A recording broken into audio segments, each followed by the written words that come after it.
I'm Trent Shelton, founder of Rehab Time, author of the best-selling book, The Greatest You. I'm a former NFL player, spent 3 years in the NFL, but I hit my lowest point in that process by getting cut and released. But at my rock bottom, I found my purpose, which is Rehab Time. Rehab stands for renewing every heart and body. I want to break it down so people can understand. My definition is always just putting a strength back into a weakness. But I was like, I want something that people can gravitate to, whether it be from a spiritual level, fitness level, just a holistic change. I want to be able to impact lives, but I knew that started with myself. That's why I always say it all starts with you. The video thing, I gotta give kind of backstory. I love to rap. I love music. I was making videos, like rap videos. I would be on Twitter, and I would still have motivational, spiritual stuff. But like I said, I was 1 foot in, 1 foot out. The main catalyst for me, really being committed to Rehab Time, was my college roommate committing suicide. And me going to Anthony's service made it really real for me that life is not guaranteed.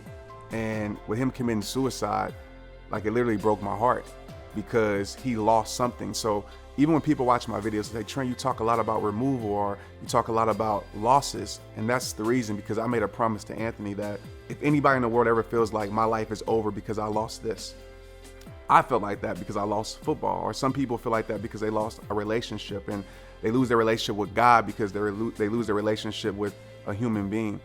I want to be that voice for people to say, you know what, no matter what you lose, who you lose, your life can still carry on and your life can get better. So that was my reason, right? That really made Rehab Time real for me. I wasn't getting booked to speak once I realized that I was a speaker.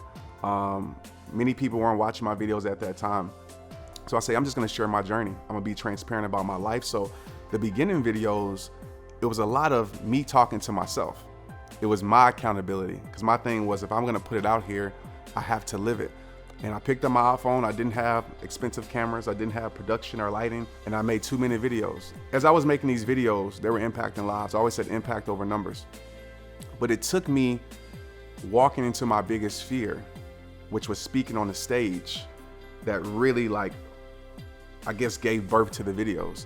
And it was an Oak Cliff Bible Fellowship. A good friend of mine, and he asked me, Trent, I want you to speak at my event. And I try my best to get out of it, because I'm like, I'm not a speaker. I can rap, I can make it clean. Let me do that. And he was like, nah. He's like, I see something inside of you don't see in yourself. You have a gift, I'm telling you. And I was like, I'm not trying to hear that. If you see anything, see me getting signed back to a football team, I ended up doing it. What seemed like 5 hours was 5 minutes. And I literally forgot everything I prepared once I got on the stage, and I just said, God, use me. And God flowed through me, and those kids were locked in. The next day, I had to report to New Orleans for arena football, because I was still hanging on to football, because that's where my identity was. And I called the coach when I got off stage, and I said, I'm not coming. And I want people to understand this, wasn't many people watching videos. I wasn't the person that you guys know of me today, but I stepped out in faith, and I said, this is what I was created to do. Because it was a certain amount of certainty I felt on that stage in the midst of fear, confusion. So I knew it was God, but I knew I had to let go of what I was holding on to. And when I let go, 3-4 months later, the videos started to go viral, and my life changed forever. So why do people enjoy my videos? I ask people that question a lot.